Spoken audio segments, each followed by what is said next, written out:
Di balik organisasi yang sukses, ada satu kunci yang menjadi penentu utama, kepemimpinan. Tapi, apa sih sebenarnya yang membuat seorang pemimpin itu efektif? Apakah hanya soal memberi perintah atau sesuatu yang lebih kompleks? Pemimpin dalam sebuah organisasi bukan hanya soal posisi, melainkan bagaimana seseorang mampu membentuk budaya, memotivasi tim, dan mengarahkan visi ke arah yang jelas. Dari memecahkan masalah hingga melakukan kolaborasi yang inovatif, semua tindakan pemimpin mengarahkan tim mereka. So, mari kita bahas lebih dalam mengenai kepemimpinan yang efektif dalam kesuksesan sebuah organisasi. Nah, pastinya teman-teman sekalian udah nggak asing nih dengan kata kepemimpinan. Tapi, apa sih arti dari sebuah kepemimpinan itu? Jadi, kepemimpinan adalah suatu proses di mana seseorang mempengaruhi orang lain untuk mencapai tujuan tertentu. Dalam sebuah organisasi sendiri, kepemimpinan itu sangat penting karena dengan adanya kepemimpinan yang baik, maka kinerja dari sebuah tim atau sebuah organisasi akan dapat lebih baik dan lebih positif lagi ke depannya. Ketika pemimpin bisa memotivasi dan memberikan dukungan, anggota tim akan menjadi lebih produktif dan hasil kinerjanya akan menjadi lebih baik lagi. Selain itu, pemimpin yang efektif juga membantu menciptakan budaya kerja yang positif. Ini artinya, suasana di tempat kerja akan menjadi lebih nyaman dan menyenangkan, sehingga karyawan merasa lebih senang untuk bekerja. Akhirnya, ketika karyawan merasa dihargai dan didukung oleh pemimpin mereka, kepuasan kerja mereka akan meningkat dan akan menjadi lebih bahagia dengan pekerjaannya. Hasilnya, semuanya akan berdampak positif pada sebuah organisasi tersebut secara keseluruhan. Pembahasan selanjutnya yaitu pola hubungan antar tenaga kerja. Kalian penasaran nggak sih, gimana hubungan kerja di suatu perusahaan itu terstruktur? Nah, menurut A.S. Munandar dalam bukunya yang berjudul Psikologi Industri dan Organisasi, menyatakan terdapat 4 pola hubungan antar tenaga kerja, yang mana itu bersifat vertikal bukan horizontal. Jadi coba kita bayangin kayak suatu piramida, yang mana di paling puncaknya adalah manajemen puncak atau top management. Ini tuh level bos besarnya gitu. Yang ada di dalam sini itu adalah CEO, direktur utama, dan mereka ini bertugas membuat visi, strategi, juga keputusan-keputusan penting dalam perusahaannya. Jadi kalau diibaratkan suatu kapal, manajemen puncak ini nahkoda kapalnya, yang akan menentukan kemana kapal ini nanti akan berlayar. Manajemen puncak itu berhubungan dengan orang-orang yang bekerja di luar organisasi atau perusahaan, seperti pemegang saham, mitra bisnis, otoritas eksternal. Contohnya kalau misal perusahaan itu bergerak di bidang industri gitu ya. Nah, otoritas eksternalnya ini biasanya melibatkan instansi pemerintah, organisasi, atau badan yang mengawasi regulasi dan standar industri. Contohnya itu kayak Kementerian Perindustrian atau Kemenperin yang mengawasi kebijakan dan juga pengembangan industrinya. Selain itu, bagian manajemen puncak ini atau CEO maupun direktur utama ini akan berurusan dengan manajemen madya. Yang termasuk dalam manajemen madya itu seperti manajemen divisi, manajemen departemen, kepala divisi, manajer cabang, yang mana tugas mereka itu membuat strategi atau perincian dari arahan atau strategi besar dari manajemen puncak. Jadi pola hubungannya itu manajemen madya berhubungan dengan atasan, yaitu manajemen puncak, kemudian berhubungan dengan rekan setingkat, yaitu sesama manajer, dan juga berhubungan dengan bawahan yang menduduki jabatan kepemimpinan. Jadi bukan sembarang bawahan, tapi bawahan yang menduduki jabatan kepemimpinan. Contohnya yaitu di manajemen pertama atau first line management, yang di dalamnya itu adalah supervisor atau kepala tim. Mereka ini yang memastikan tim kerja produktifnya itu mencapai target harian dan bisa dibilang sebagai pemimpin lapangannya. Berhubungan dengan manajemen madya atau atasan, kemudian berhubungan dengan rekan setingkat yaitu sesama supervisor atau koordinator proyek, dan juga berhubungan dengan bawahan yang tidak memegang jabatan pimpinan. Kemudian di paling bawah atau yang terakhir ada manajemen kerja produktif. Mereka yang mengurus atau mengeksekusi rencana dari atasan seperti manajemen madya, misal sudah merencanakan atau membuat strategi promosi. Nah, mereka-mereka yang ada di bagian manajemen kerja produktif inilah yang mengeksekusi rencana tersebut. Dan untuk pola hubungannya sendiri itu mereka berhubungan sama sesama rekan kerja, berhubungan dengan atasan, yaitu manajemen pertama atau supervisor, dan kadang-kadang berhubungan dengan pihak luar. Contohnya untuk yang bekerja di staf admin, kemudian pelayanan, atau staf pemasaran, itu kan pasti berhubungan langsung dengan konsumen, yaitu di sini disebutnya pihak luar. Nah, seperti yang sudah dijelaskan dan sudah dibahas tadi, bisa disimpulkan bahwa manajemen puncak sampai dengan manajemen kerja produktif itu semuanya punya peran masing-masing yang apabila pola hubungan antar tenaga kerjanya itu terhambat, maka akan menghambat kerja atau operasional dari suatu perusahaan ataupun organisasi. Jadi kita perlu tahu hal ini dan perlu mempertahankan pola hubungan antar tenaga kerja, yaitu dengan atasan, sesama rekan kerja, maupun dengan bawahan, agar semuanya bisa menjalankan tugas yang sama sesuai dengan perannya masing-masing di suatu perusahaan. Jadi perusahaan bisa mencapai target ataupun visi misi yang telah dibuat oleh manajemen puncak dari awal perusahaan tersebut berdiri. Selanjutnya ada ciri-ciri pribadi pemimpin. Dalam konteks industri maupun organisasi, pemimpin yang efektif tidak hanya mengandalkan strategi maupun kebijakan, akan tetapi mereka juga memiliki kualitas pribadi yang membedakan mereka dalam memimpin suatu tim untuk mencapai tujuan bersama. Oleh karena itulah, setiap pemimpin ini memiliki karakteristik yang berbeda-beda. Seorang pemimpin yang baik adalah mereka yang mampu beradaptasi, berkomunikasi yang baik, dan menunjukkan integritas serta tanggung jawab. Selanjutnya ada ciri pribadi yang dimiliki seorang pemimpin TNI di Indonesia. Yang pertama ada takwa, yang kedua ada Ing Karso Suntolodo, yang ketiga ada Ing Madya Mangunkarso, yang keempat ada Tutwuri Handayani, dan yang kelima ada Waspodo Purwowiseso, enam ada Ambek Paramarta, ketujuh ada Prasaja, yang kedelapan ada Satya, yang ke-9 ada Gemi Nastiti, yang ke-10 ada Belaka, yang terakhir ada Legowo. Nah, selanjutnya ada ciri-ciri pemimpin pada tingkat organisasi yang berbeda. Di sini kita akan membahas menurut penelitian Giselli. Giselli menemukan 9 bakat manajerial yang sangat penting untuk keberhasilan seorang manajer. Nah, yang pertama ada supervisory ability. Ini adalah kemampuan untuk mengawasi dan membimbing bawahan. Contohnya seperti seorang manajer tim proyek yang selalu siap membantu anggota timnya.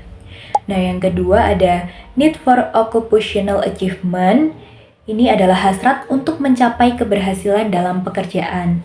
Nah, yang ketiga ada need for self-actualization, di mana keinginan untuk mencapai potensi yang tertinggi. Contohnya seperti pemimpin yang berinvestasi dalam pengembangan diri dan keterampilan baru. Yang keempat ada intelligence, di mana kecerdasan dalam membuat keputusan. Yang kelima ada self-assurance, ini adalah rasa percaya diri yang tinggi. Contohnya seperti seorang CEO yang yakin dalam mengambil resiko besar untuk pertumbuhan perusahaan. Yang keenam ada decisiveness, adalah kemampuan untuk membuat keputusan yang tepat. Yang ketujuh ada the lack of the need for security. Ini adalah tidak terikat pada zona nyaman. Yang kedelapan ada lack of working class affinity, adalah kemandirian dari kelompok kerja tradisional. Nah, yang terakhir ada inisiatif. Contohnya seperti seorang manajer yang proaktif dalam mencari peluang baru. Seorang pemimpin yang efektif tidak hanya berfokus pada hasil, tetapi juga pada bagaimana cara mendapatkan hasil tersebut. Berbagai penelitian menunjukkan bahwa gaya manajemen memiliki peran besar dalam kesuksesan kepemimpinan. Jadi, mari kita eksplor lebih dalam mengenai teori dan pendekatan yang menjelaskan perilaku pemimpin yang sukses. Pertama, ada gaya kepemimpinan menurut kajian teori Ohio State University, di mana menyebutkan ada dua dimensi utama perilaku pemimpin, yaitu consideration atau penegangan, di mana pemimpin membangun hubungan saling percaya, menghargai ide-ide bawahan, dan memperhatikan perasaan mereka. Ada pula initiating structure, atau memprakarsai struktur. Pemimpin memberikan arahan yang jelas, menetapkan tanggung jawab, dan membuat struktur kerja yang mendukung tujuan. Kombinasi dari keduanya adalah kunci keberhasilan. Jika pemimpin memiliki consideration tinggi dan initiating struktur tinggi, maka produktivitas dan kepuasan kerja bawahan akan meningkat. Teori kedua ada dari Matrix Blank dan Mouton dengan judul Garida Managerial, di mana Blank dan Mouton memperkenalkan matriks kepemimpinan berdasarkan perhatian terhadap manusia dan perhatian terhadap produksi. Dari sini muncul 5 gaya manajemen utama. Salah satunya adalah gaya 9,9 yang menunjukkan perhatian tinggi pada manusia dan produksi. Gaya ini sering disebut sebagai gaya kepemimpinan yang ideal karena menciptakan keseimbangan antara hasil dan keputusan tim. Teori ketiga ada kontingensi dari filter. Filter mengatakan bahwa efektivitas pemimpin tergantung pada situasi. Ada dua tipe pemimpin, yaitu pemimpin yang berorientasi tugas, efektif dalam situasi yang sangat menguntungkan atau sangat tidak menguntungkan. Pemimpin berorientasi pada hubungan, efektif dalam situasi dengan tingkat tantangan sedang. Artinya, sebagai pemimpin harus mampu membaca situasi dan menyesuaikan pendekatan. Teori keempat adalah kepemimpinan situasional dari Hersey dan Blackhart. Hersey dan Blackhart menambahkan bahwa gaya kepemimpinan juga perlu disesuaikan dengan tingkat kedewasaan bawahan. Tingkat kedewasaan di sini merujuk pada tanggung jawab bawahan. Ada 4 gaya yang mereka perkenalkan, yaitu telling, pemimpin memberikan instruksi detail, cocok untuk bawahan yang kurang berpengalaman. Kedua, ada selling, pemimpin menginspirasi dan memotivasi. Ketiga, ada participating, pemimpin melibatkan bawahan dalam proses pengambilan keputusan. Dan keempat, ada delegating, pemimpin memberikan otonomi penuh pada bawahan. Teori kelima ada pengambilan keputusan dengan tepat, model dari Fromm dan Newton. Dalam teori ini, gaya kepemimpinan dipilih berdasarkan jenis masalah yang dihadapi. Jika masalah membutuhkan keputusan yang cepat, gaya otoritas bisa digunakan, namun untuk masalah yang kompleks dan melibatkan banyak pihak, gaya demokrasi lebih efektif. Fleksibilitas adalah kunci utama dalam model ini. Jadi, apa yang dapat kita pelajari dari semua teori ini? Tidak ada gaya kepemimpinan yang cocok untuk semua situasi. Sebagai pemimpin yang efektif, haruslah fleksibel dan mampu membaca semua situasi, serta mempertimbangkan kebutuhan anggota tim. Nah, selanjutnya kita akan membahas tentang corak interaksi hubungan antara pemimpin dan bawahannya. Jadi, hubungan antara pemimpin dan bawahan ini sangat penting untuk mencapai tujuan bersama. Dan sistem kerja yang efektif itu tidak hanya bergantung kepada pemimpin ya, tetapi juga pada bagaimana mereka berinteraksi dengan tim atau bawahannya. Di dalam corak interaksi ini ada 2 macam kepemimpinan. Yang pertama ada kepemimpinan transaksional, dan yang kedua ada kepemimpinan transformasional. Nah, apa sih kepemimpinan transaksional itu? Jadi, kepemimpinan transaksional adalah pendekatan di mana pemimpin dan bawahan terlibat dalam sebuah transaksi atau pertukaran. Dan ada 4 bentuk utama yang harus kamu ketahui nih, yang dijelaskan oleh Bas dan Avolio.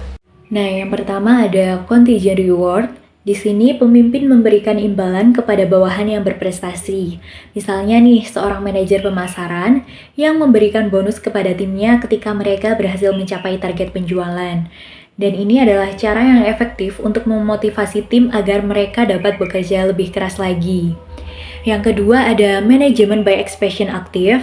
Nah, dalam pendekatan ini, pemimpin secara aktif memantau pekerjaan untuk mencegah kesalahan. Contohnya seperti seorang supervisor pabrik yang secara rutin memeriksa laporan produksi dan memberikan umpan balik segera. Nah, ini dapat membantu tim agar tetap di jalur yang benar. Yang ketiga ada manajemen by expression pasif. Berbeda dengan pendekatan yang sebelumnya, pemimpin di sini baru bertindak setelah masalah muncul. Misalnya seperti seorang kepala proyek di perusahaan teknologi yang hanya turun tangan ketika ada masalah mendekati tengah waktu. Nah, ini memberi kesempatan bagi tim untuk belajar dan memperbaiki diri. Yang terakhir ada laissez-faire. Dalam model ini, pemimpin memberikan kebebasan penuh kepada bawahan untuk bekerja tanpa pengawasan. Misalnya seperti seorang pemimpin di studio desain yang memberikan desainer mengeksplorasi ide kreatif mereka. Tentu saja, hasil tetap menjadi tanggung jawab masing-masing. Yang selanjutnya ada kepemimpinan transformasional. Kepemimpinan ini tuh lebih fokus ke menginspirasi dan juga motivasi bawahannya. Jadi nggak fokus ke mencapai tujuan perusahaan, tapi fokus untuk menginspirasi dan juga memotivasi. Yang pertama ada attributed charisma. Jadi pemimpin ini tuh punya daya tarik yang bikin orang otomatis bakal percaya dan juga hormat.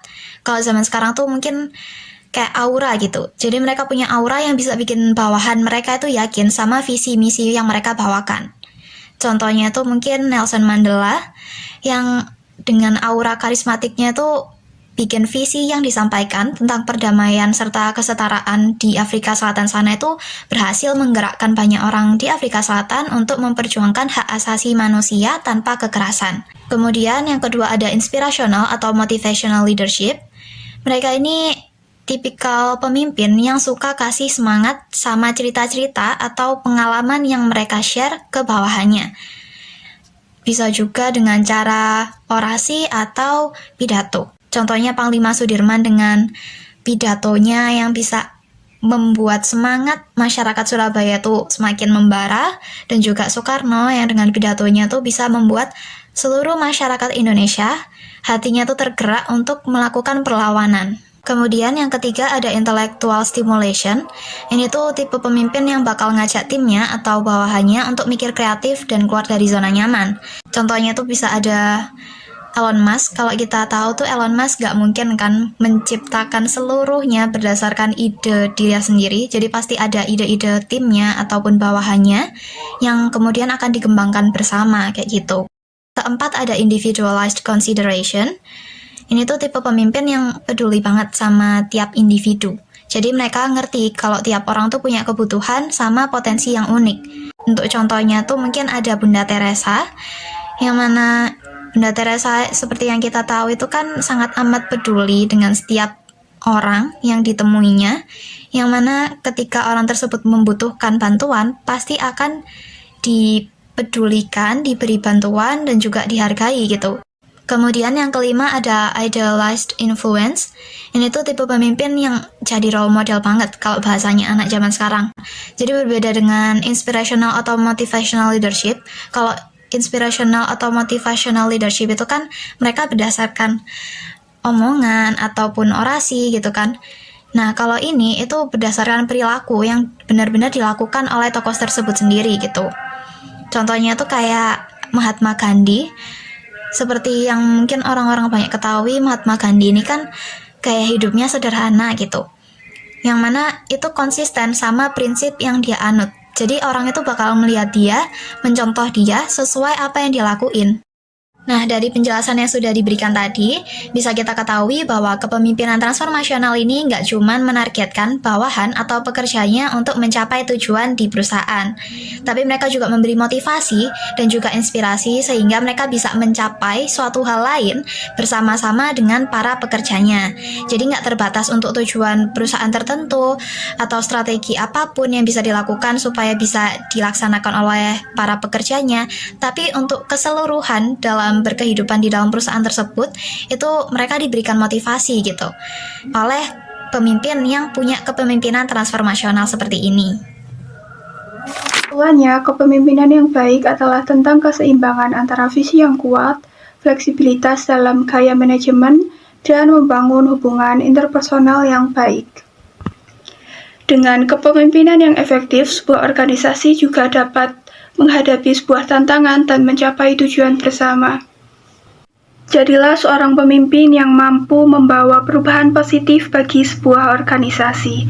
Karena keberhasilan dari sebuah organisasi sendiri dapat dilihat dari kemampuan seorang pemimpinnya untuk memimpin sebuah organisasi tersebut dan memberdayakan semua sumber daya yang ada dalam sebuah organisasi tersebut.